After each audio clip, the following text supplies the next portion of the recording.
আজকে আমাদের অ্যানিভার্সারি ছিল। আজ বাসায় কতগুলো মানুষকে ইনভাইট করেছিলাম, প্রত্যেকটা মানুষ তোমার জন্য অপেক্ষা করতে করতে শেষে বিরক্ত হয়ে চলে গেল। অ্যানিভার্সারি তো তোমার আর আমার, মানুষের তো না।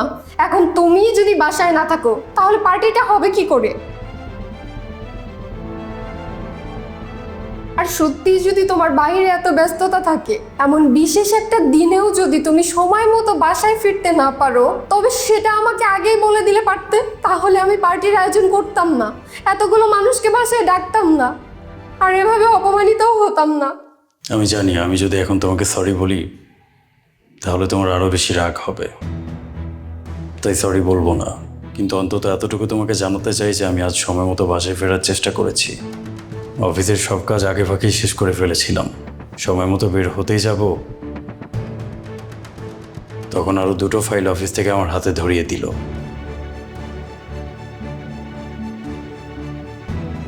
মানুষের কাজ করি, চাইলেই বাসায় ফেরা যায় না।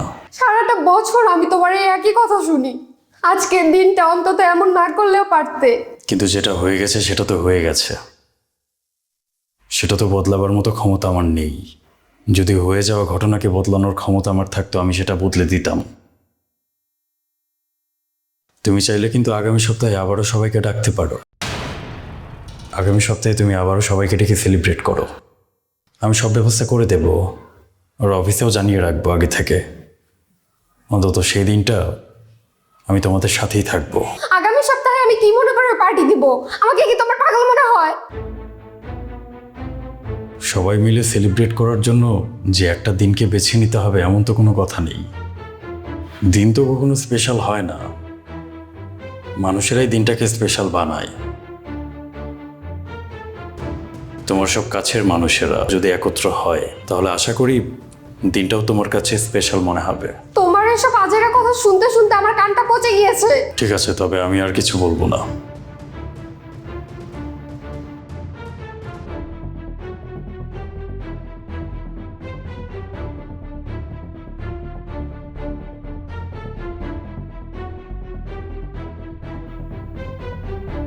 এই এই দাঁড়া বলছি।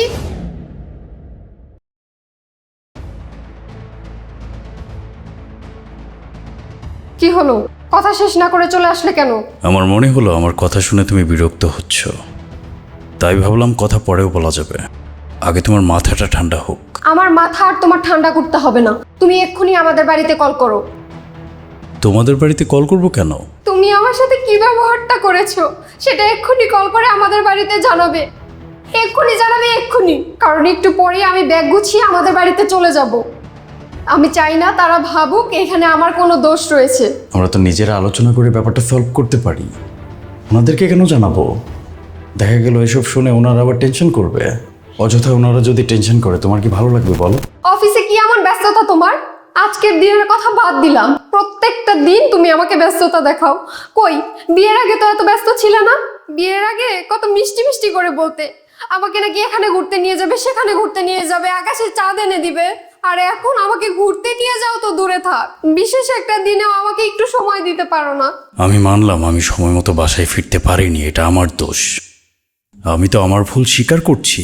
এই যে তুমি সকালবেলা অফিসের জন্য বের হয়ে যাও আর রাত করে ফিরে এসো, এর মাঝে সারাদিন আমাকে কয়বার কল করো বলো তো? যখন তুমি অফিসে থাকো তখন তো আমার কথা ভুলেই যাও, কিন্তু যখন বাসায় থাকো তখনও তোমার মাথায় অফিসটাই ঘুরতে থাকে। এখন আমি তোমাকে বিয়ে করেছি তো এখন তো আমার কোনো মূল্য থাকবেই না তোমার কাছে। আচ্ছা কেন এত বদলে গেলে তুমি, বলো আমাকে।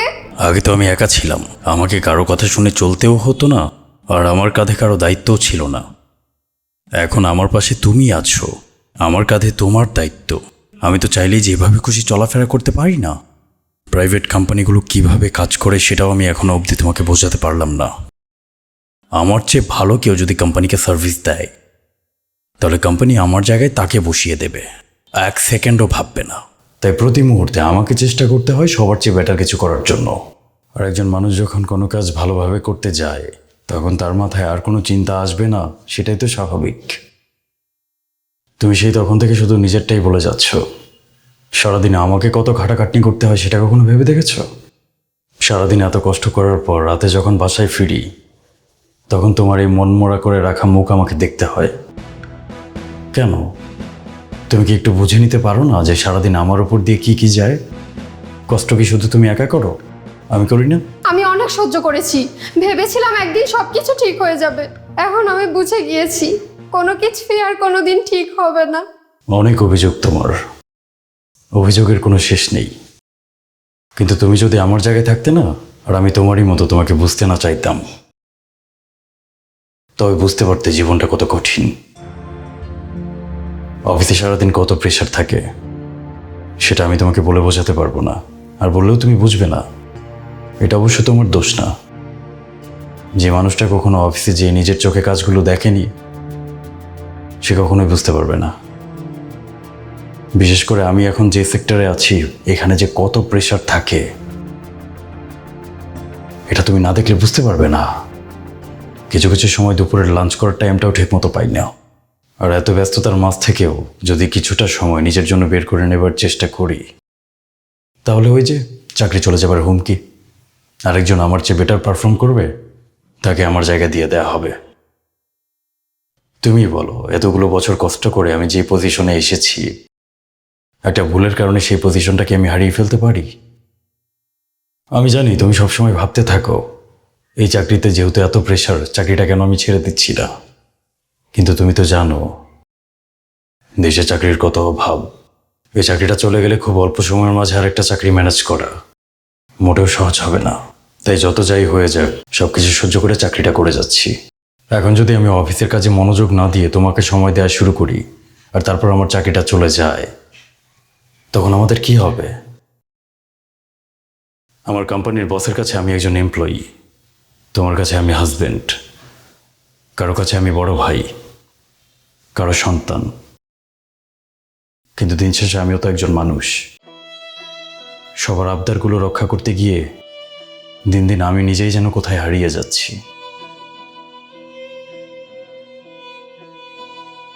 আমার নিজেরও তো কিছু ইচ্ছে আছে, আছে না বলো?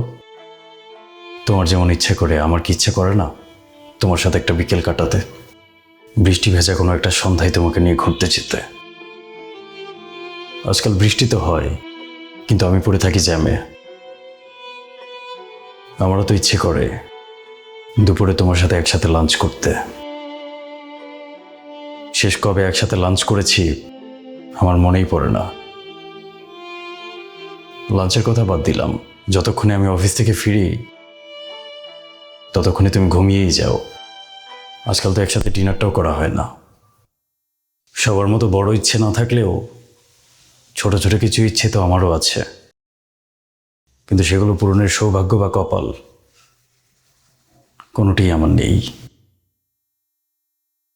কারো এমপ্লয়ি, কারো হাজবেন্ড, কারো ভাই, কারো ছেলে, দায়িত্বগুলো পালন করতে করতে আমি আমার কপাল মেনে নিয়েছি। সারাদিন গাধার মতো কাজ করে বাসায় ফিরি। যদি কখনো অসুস্থতা অনুভবও হয় সেটাকে অসুস্থতা মনে করি না।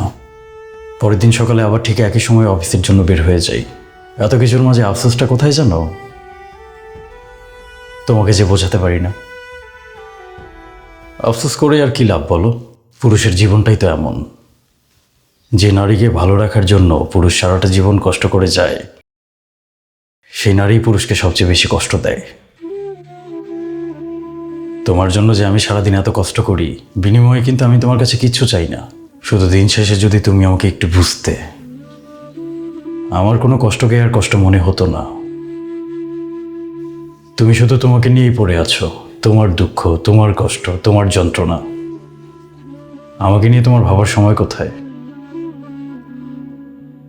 তোমাকে তো শুধু ঘরটা সামলাতে হয়, আর আমাকে সারাদিন বাইরে সামলাতে হয়, আর ঘরে এসে তোমাকেও সামলাতে হয়।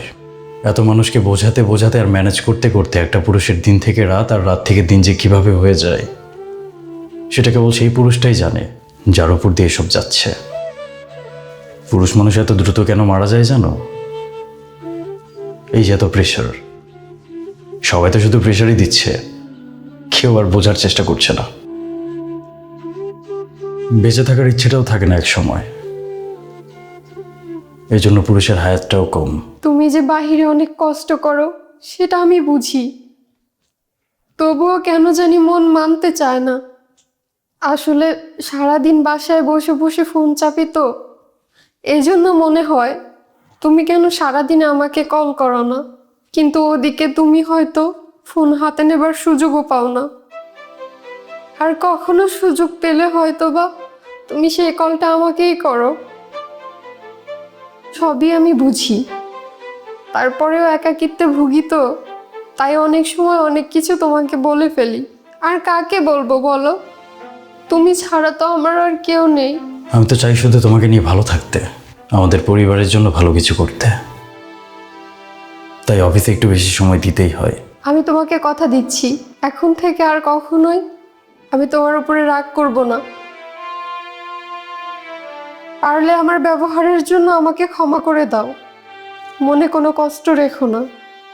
প্রিয়জনের কাছে ভুল আর ক্ষমা বলে কোনো শব্দ নেই। আমি সবসময় চেয়েছি আমাদের সংসারটা সুন্দর হোক, আর তার জন্য যা করার আমি প্রতিনিয়ত চেষ্টা করে যাচ্ছি। এখন যদি তোমার জায়গা থেকে তুমি চেষ্টা না করতে পারো, অন্তত আমাকে বুঝতে পারো, আমরা অনেক ভালো থাকবো।